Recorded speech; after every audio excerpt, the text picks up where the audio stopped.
Nuestro texto inicial se encuentra en Filipenses capítulo 3, versos 13 y 14. Hermanos, yo mismo no pretendo haberlo ya alcanzado, pero una cosa hago, olvidando ciertamente lo que queda atrás y extendiéndome a lo que está delante, prosigo a la meta, al premio del supremo llamamiento de Dios en Cristo Jesús. Con 3 elementos el apóstol Pablo constituyó su ministerio: con los registros del Antiguo Testamento, con la historia milenaria del pueblo judío y con la vida, obra y enseñanzas de Jesucristo. Pablo destacó el amoroso interés de Dios en la salvación de la raza humana. Por sus antecedentes culturales en el judaísmo y en la sociedad greco-romana en la que vivía, Pablo pudo separar el evangelio de las complejas prácticas de los rituales judíos y volverlo accesible al mundo multicultural. Las cartas de Pablo a los creyentes dieron fe a sus vidas, tocaron temas doctrinales y prácticos. El apóstol dio consejos, animó, amonestó y también habló de temas personales, de relaciones y de la vida de la iglesia, pero el tema principal siempre fue Jesucristo y este crucificado. Pablo además escribió sus famosas epístolas y fue conocido como el misionero apostólico por excelencia. Llevó el evangelio desde Siria hasta Italia y tal vez a España. En una década, Pablo estableció iglesias en 4 provincias del Reino Romano. Veamos ahora la misión y el mensaje de Pablo. El pensamiento y la forma como razonamos son herramientas únicamente de los seres humanos. No todos las manejamos igual, especialmente si somos de diferente cultura, época, ubicación o edad. Además, el Creador nos hizo únicos, no hay uno idéntico al otro. Por eso decimos que Dios nos hizo especiales. Pero la pregunta es, si existe tanta diversidad de pensamientos, ¿cómo hacer para transmitir lo que creemos a otras personas que creen diferente y que están a nuestro alrededor? En la época de los primeros cristianos había 2 formas principales de razonamiento. El primero era la forma judía. Cuando Dios dio señales notables de su cuidado por Israel, las generaciones de más tarde, los judíos desarrollaron la expectativa de que cualquier nuevo mensajero de Dios debería darse a conocer mediante señales, maravillas y milagros, como lo hizo Moisés al sacarlos de Egipto. El segundo es la manera de pensamiento griego.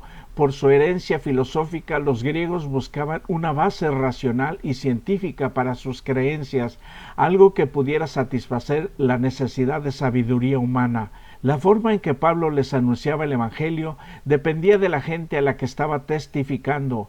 Pablo aprovechó la herencia cultural y espiritual de los pueblos a quienes se dirigía, las usó como punto de partida para proclamar al Cristo crucificado.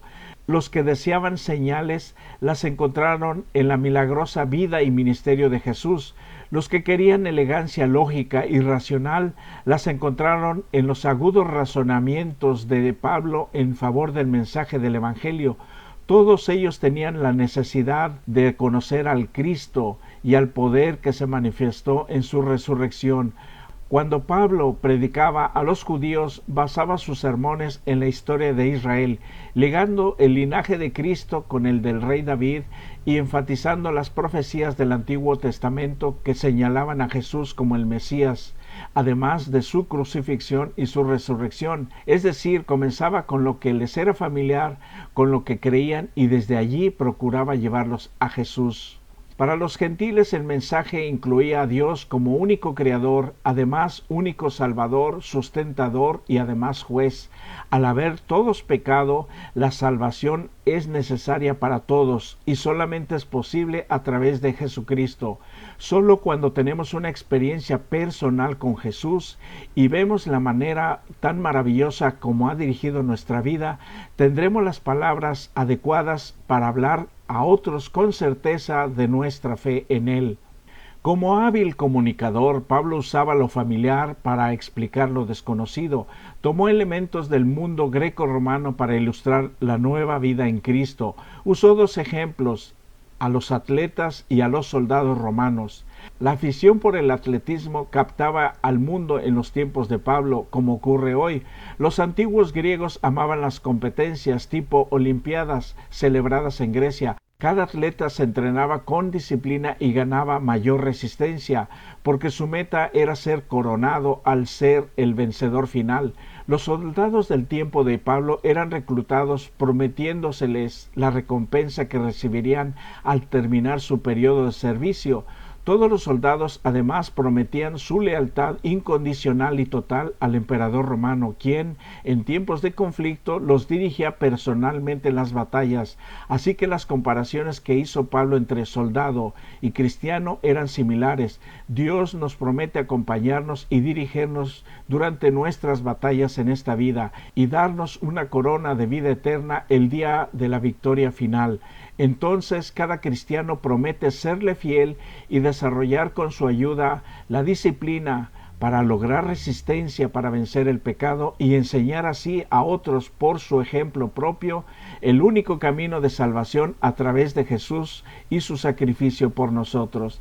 La vida es sin lugar a dudas como la vida disciplinada de todo soldado o atleta que se prepara para ser vencedor. Pablo aplicó estos ejemplos a su vida como misionero cristiano y declaró casi al final de su vida: he acabado la buena batalla, he acabado la carrera, he guardado la fe, por lo demás me está guardada la corona de la vida, que dará también el Dios justo a todos los que lo aman en su segunda venida. Leemos en Romanos 3:31, luego, por la fe invalidamos la ley en ninguna manera, sino que confirmamos la ley. Pablo quería que sus lectores comprendieran que la ley tenía varios significados y aplicaciones, especialmente para los judíos. Leyes como los 10 mandamientos están en vigencia para toda persona de todos los tiempos, pero las clases de leyes del Antiguo Testamento y de la cultura judía no las consideraba obligatorias para los cristianos, tales como las leyes para las ceremonias religiosas, las leyes civiles, las de la salud o las de la purificación. Pablo dio muchísimas referencias a los cristianos para que entendieran por el contexto a qué tipo de ley se refería. Definitivamente la ley moral de Dios, los 10 mandamientos, incluyendo el cuarto mandamiento, la observancia del sábado, no fueron anulados en la cruz. Pablo enseñó que las leyes ceremoniales de los judíos para acercarse a Dios por medio del sacerdocio, el santuario y los sacrificios dejaron de ser válidas después de la crucifixión. Habían servido en su tiempo para ejemplificar lo que Dios está haciendo en el cielo para salvarnos.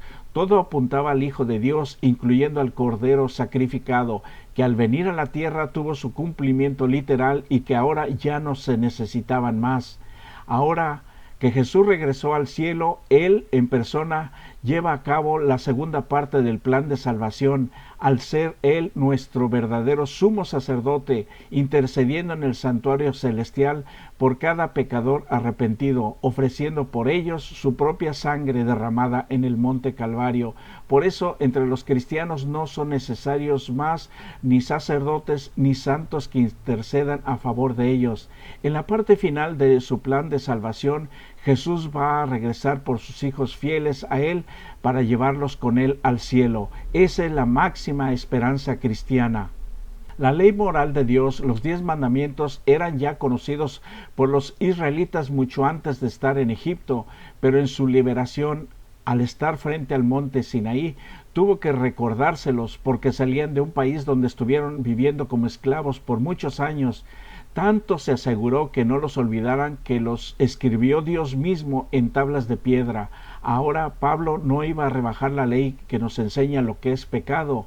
Hacer eso sería tan ilógico como decirle a alguien que respete el límite de velocidad al conducir un automóvil en el camino, mientras que al mismo tiempo le decimos que los carteles de límites de velocidad ya no son válidos. Leemos en 1 Corintios capítulo 2, verso 2, pues me propuse no saber entre vosotros cosa alguna sino a Jesucristo y a este crucificado. No hay dudas, la cruz de Cristo era central en todo lo que Pablo vivía y enseñaba. Sin embargo, Pablo no enseñó la cruz en un vacío, lo hizo en el contexto de otras enseñanzas. Tal vez la más estrechamente vinculada a la cruz fue la resurrección, sin la cual su sufrimiento y muerte expiatoria, su muerte en pago por la muerte del pecador, habría sido en vano. Ahora para todo cristiano hay esperanza por Jesús. La muerte viene a ser un tiempo de dormir, del cual será despertado en la gloriosa mañana de la resurrección, en la segunda venida de Jesús. Las evidencias están a la mano de todo el que quiere creer en la Biblia.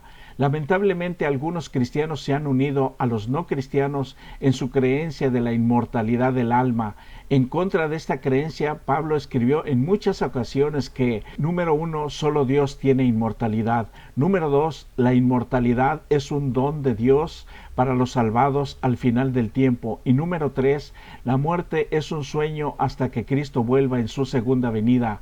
La adoración en casi todas las religiones paganas y algunas que se dicen cristianas introducen numerosas falsas enseñanzas sin base bíblica para su doctrina de la inmortalidad del alma. Estos errores incluyen ir al cielo o al infierno inmediatamente al morir. Además, asuntos como la reencarnación, la oración a los santos, la veneración a los espíritus de nuestros antepasados. Además, un infierno que arde eternamente y muchas prácticas de la nueva era tales como la canalización o la proyección astral.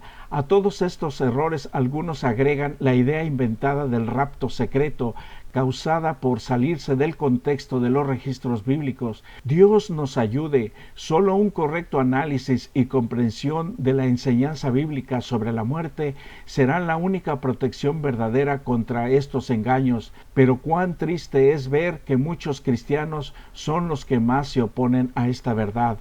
Pablo era un trabajador incansable con una personalidad fuerte y un propósito específico.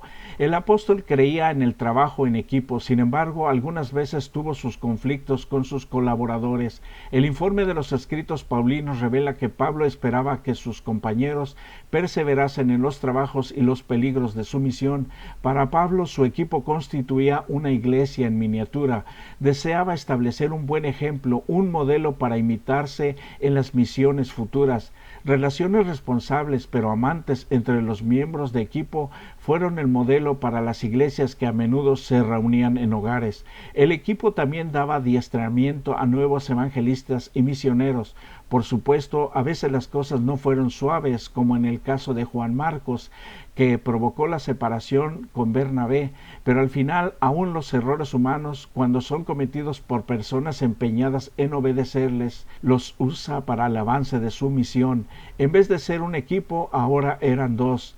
A la iglesia de hoy da la oportunidad también de arreglar sus diferencias a través del método cristiano, al hablar con la persona adecuada, en el lugar adecuado, en el tiempo adecuado y con el espíritu adecuado. Si falta alguno de los cuatro, no va a ser la mejor solución. Jesús nos dijo que tratáramos a los demás como nos gustaría ser tratados nosotros, y todavía fue más allá al dejarnos los ritos de humildad, que es lavado de los pies uno al otro y la celebración de la comunión en la Santa Cena. Todos cometemos errores y debemos perdonar a quienes nos hirieron. Asimismo debemos pensar también en aquellos a quienes herimos con nuestros errores. El Padre Nuestro nos enseña a perdonar a los demás, así como Dios nos perdona. Y aquí no hay opción, pero se facilita cuando nos vemos como Dios nos ve, a todos como sus hijos. Sin lugar a dudas, el apóstol Pablo y su obra como escritor, predicador y misionero ayudó al cristianismo para ser conocida como una religión mundial. Las ideas planteadas en sus 3 epístolas o cartas ejercieron una influencia mayor que la de cualquier otro escritor de su tiempo, incluyendo a los de la cultura helenística. Lo más importante que hemos visto es que Dios se interesa de la salvación de todos, porque todos somos creación de Él, y nosotros, ahora que conocemos su maravilloso plan de salvación por medio de la obra y muerte del Hijo de Dios, nos invita a prepararnos bien para saber cómo hablarles, sin ofender lo que ellos creen, pero poco a poco mostrarles la voluntad divina para todo ser humano por su propio bien, para librarlo de la muerte eterna. ¿Por qué? porque siempre nos ha amado y no quiere que nadie se pierda, pero nadie se va a salvar en contra de su voluntad, o sabiendo su voluntad divina se revela a Dios, como fue al principio de la historia con Adán y Eva, nuestros primeros padres. Es por eso necesario que tú y yo les mostremos el verdadero propósito del Evangelio, las buenas noticias de salvación a través de Jesucristo, quien hoy nos vuelve a llamar otra vez a reconsagrar nuestras vidas si acaso le hubiéramos fallado, y consagrarnos a anunciar su reino de amor. Será fácil porque entonces ahora ya le conocemos y anhelaremos su segunda venida y estaremos ocupados trabajando por Él para que nos rescate de este mundo lleno de confusión, de problemas y de dolor. Que el Señor te bendiga. ¿Cómo decirte amo si cada día te fallo? Voy por la vida y caigo, pero créeme, Cristo, te amo. Sé que me amas tanto, amor tan puro y santo. Triste estoy pensando, siendo como yo soy, te amo. ¿Cómo decir que te amo? Veo en tus ojos llanto, si como ayer me aparto cuando veo tu mano llamando. ¿Cómo decir que te amo? Te oigo decir hasta cuándo. No puedo más, te llamo, perdóname, Jesús, yo te amo. ¿Cómo decir que te amo si por mí eres sacrificado, pagaste